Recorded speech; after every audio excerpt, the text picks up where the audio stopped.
আসসালামু আলাইকুম। আশা করি সবাই ভালো আছেন। আজকে আপনাদের সামনে নিয়ে হাজির হয়েছি এডি স্মার্ট গ্রাফিক্সের পক্ষ থেকে। আমরা অ্যাডোবি ইলাস্ট্রেটরে কিভাবে সহজে কাজ করব। ধরেন আমার 10টা পেজ লাগতেছে, তো 10টা পেজ কিভাবে আনবো এবং মানে একদম শর্টকাটে কিভাবে আমরা তৈরি করব। তো চলুন দেরি না করে শুরু করা যাক। তা আমরা সর্বপ্রথম অ্যাডোবি ইলাস্ট্রেটর ওপেন দেব। ওপেন দেওয়ার পরে এরকম কালো দেখবেন। এরপরে আমরা ফাইলে যাব। ফাইলে গিয়ে নিতে যাওয়ার পরে এখানে একটা অপশন আছে, আপনি এদিকেও দিতে পারেন নাম্বার অফ আর্টবোর্ড। এখানে আমার কয়টা আর্টবোর্ড লাগে, আপনি কয়টার মধ্যে কাজ করবেন। তো ধরেন আমার 50টা আর্টবোর্ড লাগে। তো আমার কত সাইজ, এখানে হচ্ছে A4 সাইজ। ধর আমার A4 সাইজ,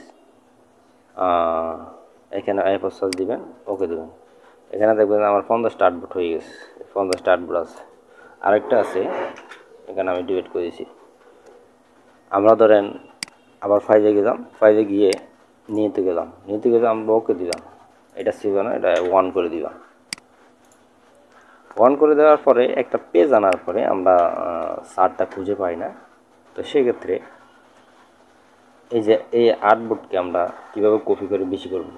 তো সেক্ষেত্রে উইন্ডোতে যাবেন, উইন্ডোতে যাওয়ার পর এই যে আর্টবোর্ড নামে একটা অপশন আছে, এটা ক্লিক করবেন।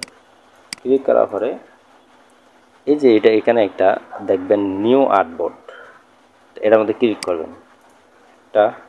এটা যত ক্লিক করবেন তত আর্টবোর্ড বাড়বে। এই যে এখানে ওপেন দেখাচ্ছে, যত আপনি ক্লিক করবেন তত আর্টবোর্ড বেশি হবে। তো আজকে এই পর্যন্ত ছিল। তা আমার চ্যানেলটা যদি ভালো লাগে অবশ্যই সাবস্ক্রাইব করে দেবেন এবং পরবর্তী ভিডিওর জন্য বেল আইকনে ক্লিক করে দেবেন।